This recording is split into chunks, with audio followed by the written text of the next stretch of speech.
नमस्कार दोस्तों, स्वागत है मेरे YouTube चैनल पे। आज हम लोग देखेंगे इंग्लिश ट्रांसलेशन, ठीक ना। और इंग्लिश ट्रांसलेशन में आज हम लोग सीखेंगे use of am, is and are. Am का प्रयोग कहाँ करें, इज़ का प्रयोग कहाँ करें और आर का प्रयोग कहाँ पे करें, ठीक ना। विभिन्न एग्जामों में आता है और बच्चे अक्सर कंफ्यूज हो जाते हैं। तो हम बेसिक से चलेंगे, हम जीरो से स्टार्ट करेंगे, ठीक ना। यूज़ ऑफ एम, इज़ और आर का प्रयोग। तो याद रखिएगा यहाँ पे कि वाक्य के अंत में अगर हूँ, है, हो या हैं मुख्य क्रिया के रूप में रहता है, ठीक ना। ये एकदम उन लोगों के लिए है, बिगिनर्स के लिए है, जिनको बिल्कुल भी समझ में नहीं आता है, ठीक ना, ये चीज़ें। तो ट्रेडिशनल हिसाब से चलेंगे, जो भारत में ट्रेडिशनल इंग्लिश ट्रांसलेशन है उसके हिसाब से चलेंगे। वाक्य के अंत में, ठीक ना, हूँ, है, हो या आपका है मुख्य क्रिया के रूप में रहता है। मुख्य क्रिया मेन वर्ब के रूप में, मेन वर्ब के रूप में रहता है, ठीक ना। तो तब वाक्य का कर्ता के अनुसार एम, इज, आर का प्रयोग होगा। तो यहाँ पे कर्ता के अनुसार, कर्ता यानी सब्जेक्ट, ठीक ना, कर्ता के अनुसार ही आपका एम, इज, आर का प्रयोग होगा। एम, इज, आर का प्रयोग होगा। अब यहाँ पे हम लोग कुछ चीज़ें समझ जाएं। पर्सन, सिंगुलर और प्लूरल। जैसे फर्स्ट पर्सन है, फर्स्ट पर्सन है, तो फर्स्ट पर्सन में जो सिंगुलर है, ठीक ना, सिंगुलर नंबर हो गया। यहाँ पे पर्सन रहने देते हैं। चलिए इसको एक नए चार्ट से बना लेते हैं, तब क्योंकि ये लंबा हो जाएगा। चलिए यहाँ देखते हैं पर्सन, ठीक ना, इससे पर्सन यहाँ सिंगुलर और इधर है प्लूरल, इधर प्लूरल इधर सिंगुलर। तो हम यहाँ पे देखेंगे कि सिंगुलर यानी एक वचन कहा जाता है, एक वचन, और ये है बहुवचन। बहुवचन हिंदी में बताएंगे, इंग्लिश में भी, ताकि आपको समझने में आसानी होगी। ये एक वचन है, ये बहुवचन है। मान लीजिए फर्स्ट पर्सन है, फर्स्ट पर्सन में होगा आई एम हैप्पी, ठीक ना, आई एम हैप्पी, मैं खुश हूँ, ठीक ना, मैं खुश हूँ। वहीं प्लूरल में होगा वी आर हैप्पी, यहाँ होगी वी आर हैप्पी, हम लोग खुश हैं, हम लोग खुश हैं, ठीक ना। प्लूरल में बी है, यहाँ पे आई आया, इस चीज़ को गौर कीजिएगा, ठीक ना। चलिए इसके बाद नेक्स्ट है सेकंड पर्सन, ठीक ना। सेकंड पर्सन में you are happy, you are happy यानी आप खुश हो, या तुम या आप खुश हो, आप खुश हो या तुम खुश हो, यहाँ ठीक। इसके बाद यू आर हैप्पी, इसमें भी सेम होगा, यू आर हैप्पी, तुम लोग खुश हो, तुम लोग खुश हो। अब यहाँ पे देखेंगे थर्ड पर्सन में, फर्स्ट पर्सन समझ में आ गया। सेकेंड, यहाँ पे फर्स्ट पर्सन में देखिए आपका एक वचन है, यहाँ आई लगा है, यहाँ वी। सेकेंड पर्सन में यहाँ यू, यू आपके लिए, तुम के लिए, दोनों ही होता है। और यहाँ सेकेंड पर्सन में भी चेंज नहीं होता, कि प्लूरल में भी चेंज नहीं हो रहा है, तो यहाँ भी तुम लोग होगा, यू का ही प्रयोग होगा। चलिए अब थर्ड पर्सन की ओर आते हैं। कुछ बेसिक नियम का हमेशा आपको ध्यान रखना ही होगा।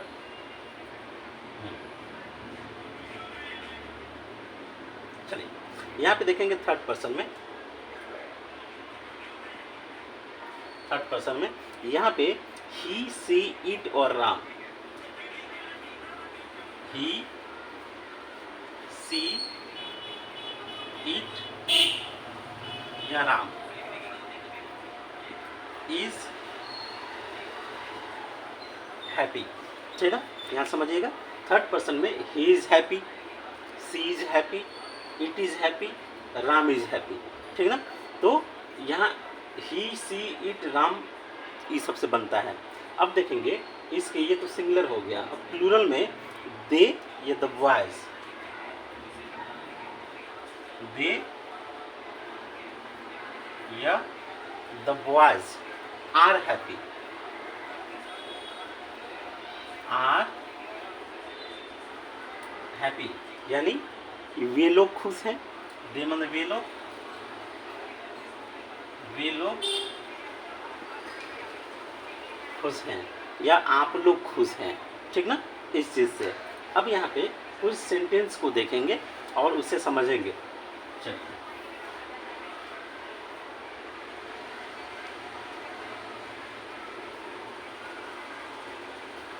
हम देखेंगे मैं गरीब हूँ, आई एम पुअर।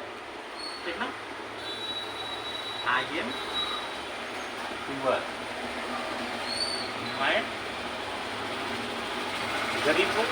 ठीक ना, you are wise, you are wise, आप बुद्धिमान हो। ठीक ना, राम दुबला है, राम दुबला है, राम इज थिन। ठीक है ना, यहाँ एम, आर, इज तीनों का मैंने प्रयोग किया है। यहाँ एम का है, आर है, इज है। ये सिंपल सेंटेंस है। ठीक है ना, अब यहाँ पे अगला चलेंगे जो इम्पोर्टेंट है, निगेटिव सेंटेंस पे आते हैं। ठीक ना,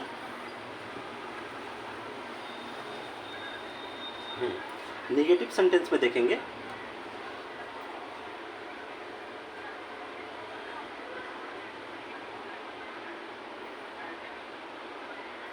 ठीक ना, नकारात्मक वाक्य, नकारात्मक वाक्य। यहाँ देखेंगे कि जब नहीं जैसे चीज़ों का लगे तो उसके बाद नॉट लगाते हैं। ठीक ना, इसमें क्या होगा, एम, इज, आर के बाद नॉट का प्रयोग करेंगे।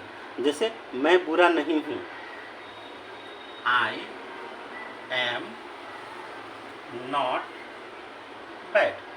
ठीक ना, इसके बाद तुम चालाक नहीं हो, यू आर नॉट क्लीवर, यानी तुम चालाक नहीं हो। ठीक ना, इसके बाद राम धनी नहीं है, राम इज नॉट रिच। ठीक ना, तो यहाँ देखिए एम का भी प्रयोग, आर का भी, इसका भी, उसके बाद नॉट, नॉट, नॉट। ठीक ना, इसका प्रयोग हुआ है।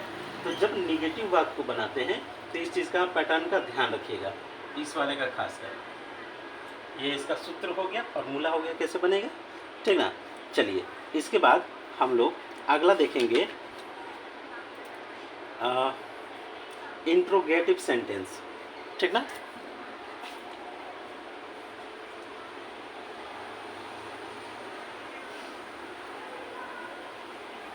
अगला है इंटेरोगेटिव सेंटेंस। इंटेरोगेटिव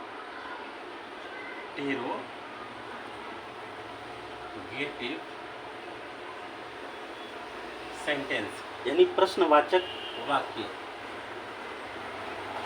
प्रश्नवाचक वाक्य, यानी इस तरह से अंतिम में इसका हाइफन लगा होगा। चलिए देखिए यहाँ पे, तो इसके बाद ऐसे वाक्य क्या से जो शुरुआत होते हैं उसमें एम, इज, आर से करना पड़ता है। तो यहाँ सबसे पहले क्या हो जाएगा आपका, am, is, are plus subject. ठीक है ना, इसके बाद आपका मेन चीज़ें आएंगी, जैसे यहाँ देखेंगे, क्या मैं अंधा हूँ? एग्जाम्पल, एम आई ब्लाइंड, क्या मैं अंधा हूँ? M I blind, am I blind, ठीक ना। इसके बाद अगला देखेंगे, क्या आप बहरे हैं? ठीक ना, क्या आप बहरे हैं? ठीक ना। इसमें बनेगा कि are you deaf, are you deaf, ठीक ना। क्या, तो क्या कहेंगे, आर यू डिफ, क्या एम आई ब्लाइंड, इस तरीके से बनेंगे। अब एक और देख लेते हैं, क्या वह मोटी है? क्या वह मोटी है? इज सी फैट, इज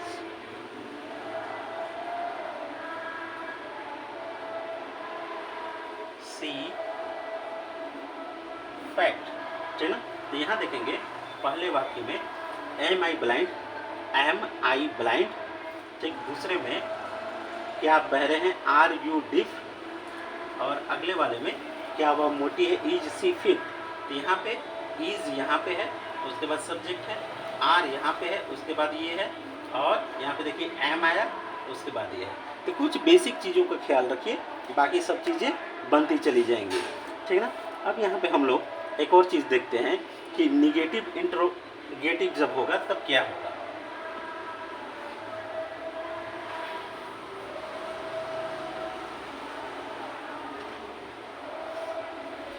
ठीक ना, निगेटिव इंटेरोगेटिव सेंटेंस में,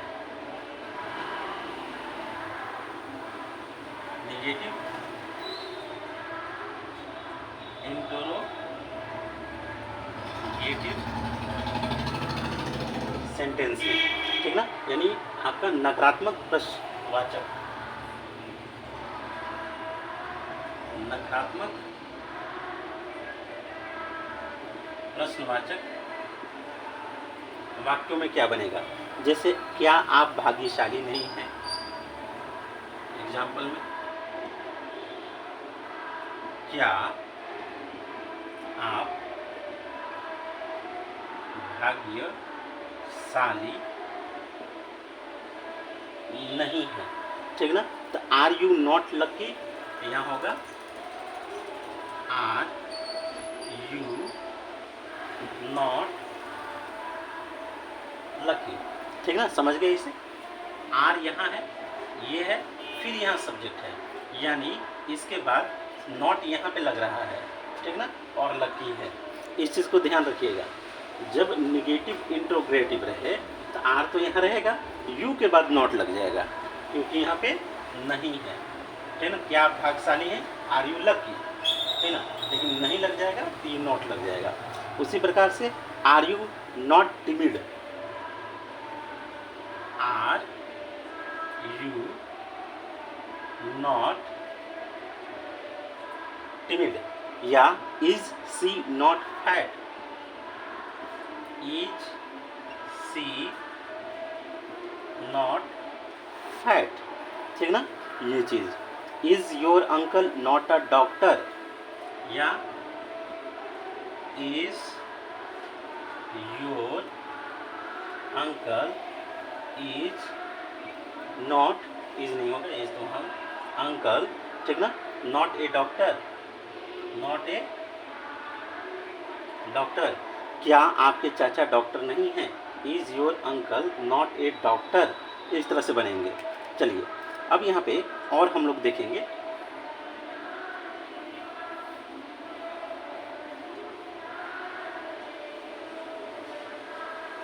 चलिए अब देखेंगे वाई एंड हाउ का प्रयोग, ठीक ना, किस तरह से होगा, ठीक ना। वाई एंड हाउ का यू। तो जब भी ऐसे हो तो यहाँ पे हम लोग देखेंगे कि वाई या हाउ प्लस, ठीक ना, am is are, am is are plus subject, subject plus not, अगर मतलब है नहीं तब, ठीक ना, प्लस कॉम्प्लीमेंट, प्लस यहाँ पे होगा कॉम्प्लीमेंट, ठीक ना। ये चीज करते जैसे मैं कैसे दोषी हूँ, एग्जाम्पल हाउ, ठीक ना, एम आई गिल्टी, आई गिल्टी, मैं कैसे दोषी हूँ, मैं कैसे दोषी हूँ, ठीक ना, इस तरह से। अब यहाँ पे आगे देखेंगे हम लोग कैसे गरीब हैं, हाउ, ठीक ना, are we poor, are we poor, ठीक ना। इन सब चीज़ों का थोड़ा हम लोग ध्यान रखेंगे, ठीक ना। हाँ चलिए, how is your father not a poet, how is your father not a poet, यानी कि क्या आपके पिताजी कैसे एक कवि नहीं हैं, आपके पिताजी कैसे एक कवि नहीं हैं आपके, ठीक ना, ये चीज़ें।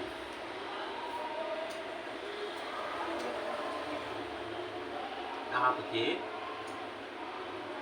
पिताजी कैसे एक कवि नहीं है, ठीक ना, इस चीज़ को। चलिए इसके बाद आगे देखते हैं।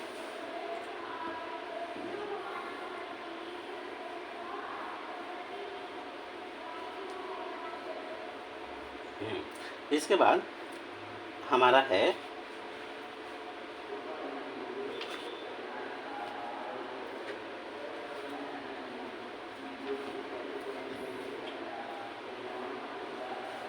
हाँ, तो लगभग ये कंप्लीट हो चुका है। चलिए ये चैप्टर आपका हो गया काउंटेबिलिटी। मैंने आपको इसमें निगेटिव इंट्रोगेटिव हाउ का प्रयोग बता ही दिया है, ठीक ना। चलिए अब यहाँ पे आपको मैंने जो बताया है उसमें आपका निगेटिव वाला भी बता दिया है, सिंपल वाला भी बता दिया है, ठीक ना। अब कुछ अन्य इम्पोर्टेंट पे देख लेंगे, ठीक ना। जैसे कुछ सत्य होते हैं, जैसे दूध उजला होता है, दूध उजला होता है, तो milk is white, milk is white, दूध मीठा होता है, मिल्क इज स्वीट, दूध मीठा होता है, ठीक ना। आदमी मरणशील है, आदमी मरणशील है, तो मैन इज मॉर्टल,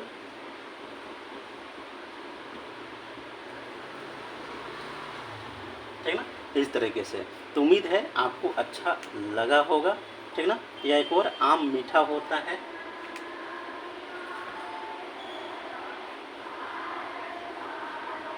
ठीक ना, आम मीठा होता है,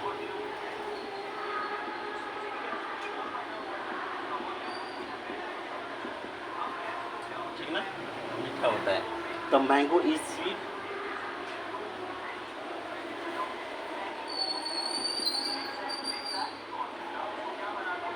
ठीक ना, इस तरह से बनेगा। चलिए आज के लिए इतना ही। पसंद आया हो तो लाइक कीजिए, शेयर कीजिए, सब्सक्राइब कीजिए। थैंक यू, नमस्ते।